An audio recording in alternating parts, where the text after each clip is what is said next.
México es un país hermoso, con una cultura increíble, respetuosa de la muerte, pero también está llena de misterios y fantasmas. En este video te contaré 4 leyendas mexicanas.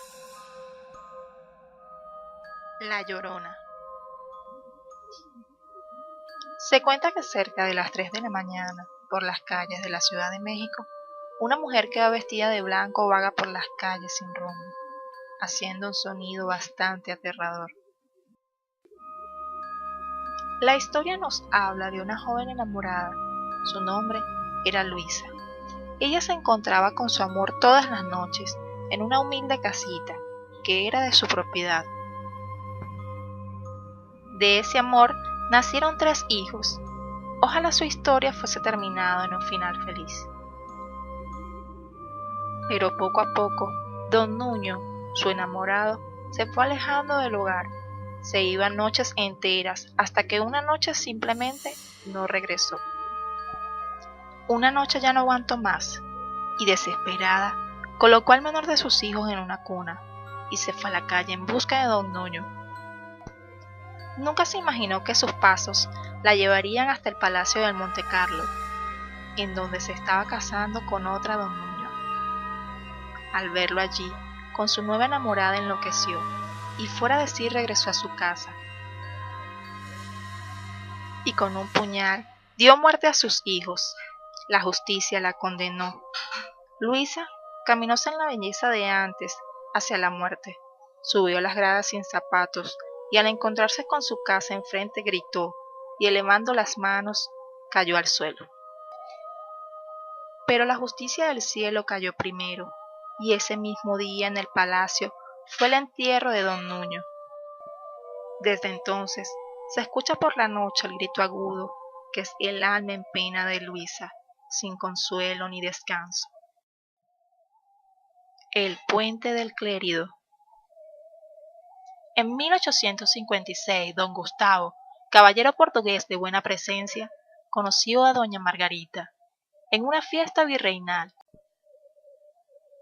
Ella era cuidada por su tío, un sacerdote llamado don Juan Marco, quien investigó la vida del caballero portugués y descubrió que tenía una vida disipada, muchas deudas y se había casado con 2 mujeres.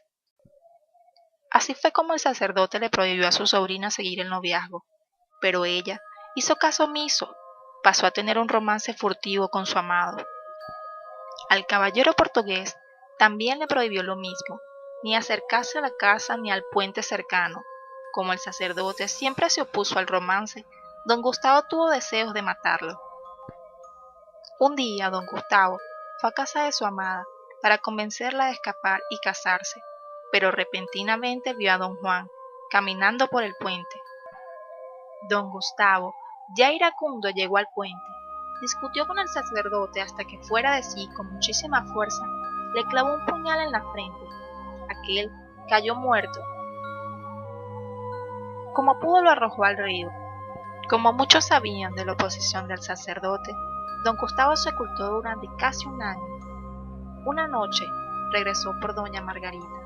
Para llegar a su casa tuvo que pasar por aquel puente, donde le había dado muerte al sacerdote.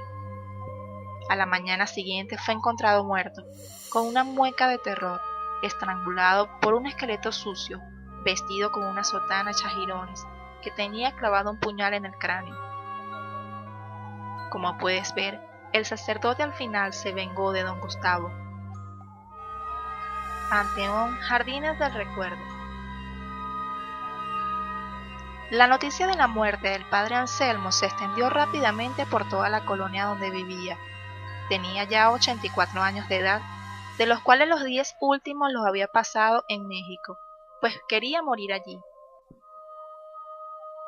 Fue quizás el sacerdote más querido, continuamente se le veía visitando enfermos y caminando por las calles de la colonia, saludando a su rebaño, pues era un pastor de almas.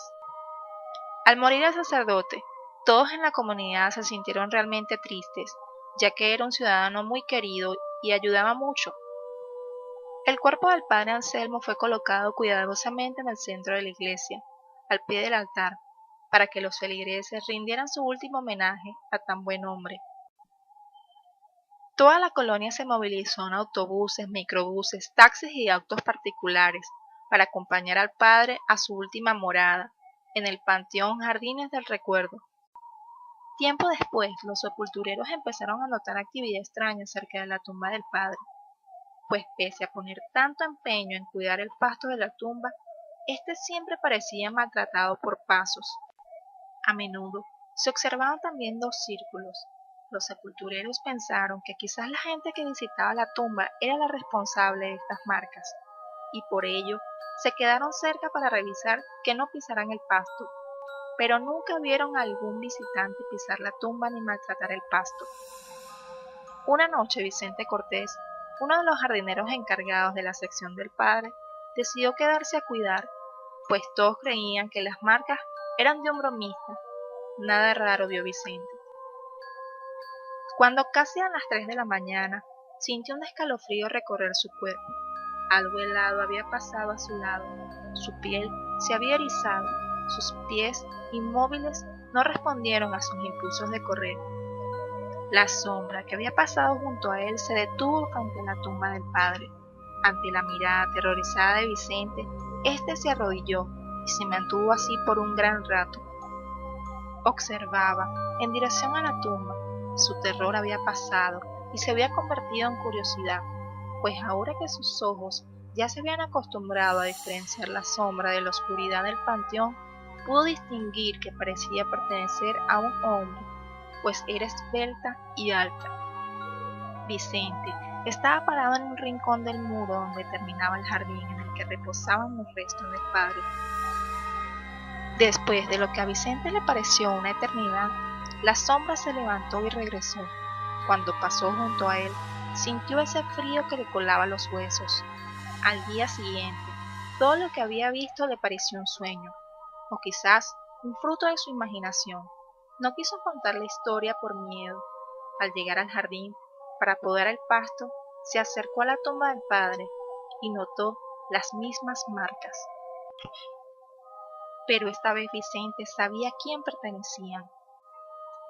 La noche siguiente Vicente salió de su casa. Eran las 11 de la noche. A su lado volvió a pasar una sombra oscura. Nuevamente sintió miedo. La sombra se arrodilló ante la tumba del padre nuevamente. Él se armó de valor y se acercó a escuchar. Pero al oír algunos murmullos, su miedo pudo más y se echó a correr. Se dice que la bondad y el espíritu de servicio del Padre son la causa por la que muchas almas vecinas, que comparten el mismo lugar de descanso, buscan la confesión del sacerdote, y entre algunos sepultureros aseguran que el alma del Padre todavía sirve a su prójimo. Hospital de Morelia. Se dice que en un hospital de Morelia, que aún está en funcionamiento, en la sala de operaciones de dicho hospital aparece todas las noches un hombre que inexplicablemente traspasa las paredes. Y de vez en cuando se escuchan gritos desgarradores, los cuales se cree que son provenientes de una alma en pena que aún no descansa en paz. En el cuarto de la morgue, en donde trasladan los cuerpos que lamentablemente habían fallecido, se escuchan frecuentemente ruidos raros, sonidos de vidrios rotos y un ranchino en las puertas como si las estuviera abriendo y cerrando.